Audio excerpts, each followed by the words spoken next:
Hi, my name is Robert C. Ayala, and I'm a real Democrat running for the Democratic nomination to stop the campaigns of Joe Biden, Donald Trump, or really anyone telling us how to live, what to ingest, or how to look.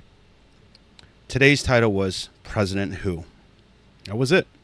President Who. Met with the cabinet on that issue, also had time for a meeting with Bernie Sanders. But when the governor of New York came by to discuss a very urgent matter in the state of New York and across the country, a lot of big cities, he did not meet with her. Why not? Well, look, as you just stated, there's a lot going on, and his chief of staff was part of that meeting. I believe Secretary Mayorkas was part of that meeting. Some of his very high-level senior staff participated in the meeting with the governor, which is, as you said, a very important meeting to have. Said that this administration has expanded the pathway to citizenship?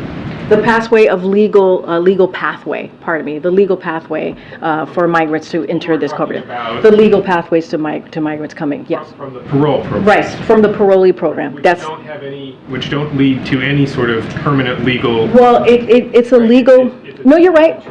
I agree. You're right. It gives you a legal pathway to come in, and that's what I'm talking about. And trying. So, now that you've seen a couple of those videos, the first thing I just want to recap on that is, absolutely.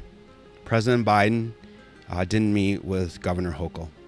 He's got 100 excuses, but he caused a problem at the border, and he wants to say that, he doesn't want to meet her because the state of Texas and Florida are dumping migrants in New York City, and it's causing problems in New York, and we just don't have the housing or the space. But what I want to understand is if you're the president of the United States of America, you're already meeting other people there. You're already meeting other governors. Why don't you talk to Governor Hochul? She's got problems in New York City, and we'll deal with her in a moment. But this is what I'm talking about, folks. We have a president that's more concerned with meeting everybody else. You can go fly and see foreign leaders, and I won't knock him for golf because the last guy was in the golf course a lot.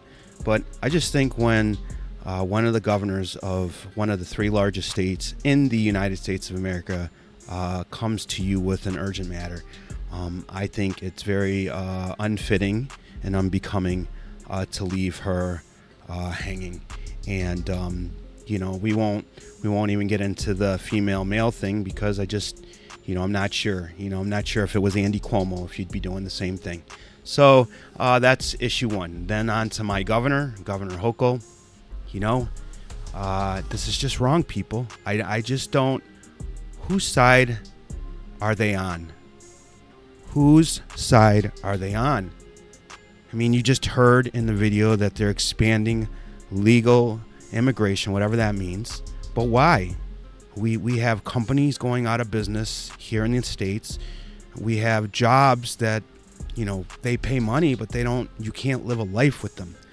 So I understand the governor's position is she'd rather have these folks working because the state of New York can go and take sales tax, income taxes, and the federal government gets Social Security. So everybody wins, okay, except for the citizens of New York. And so I just don't understand if people trek all the way to get here. What was the end plan? What was the game plan?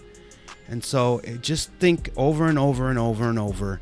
It's just not supportive of everyone reaching in your pocket, my pocket, everyone's pocket, and saying we just got to keep giving more.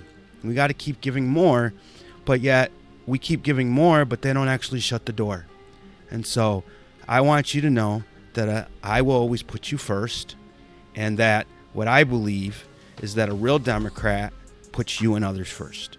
A real Democrat puts you and others first, and a real Democrat and the President of the United States should meet with any governor that takes the time to come and bring an issue of concern to the President of the United States relative to that governor and the state that they represent and the people they represent. And we're not talking about an insignificant number of people.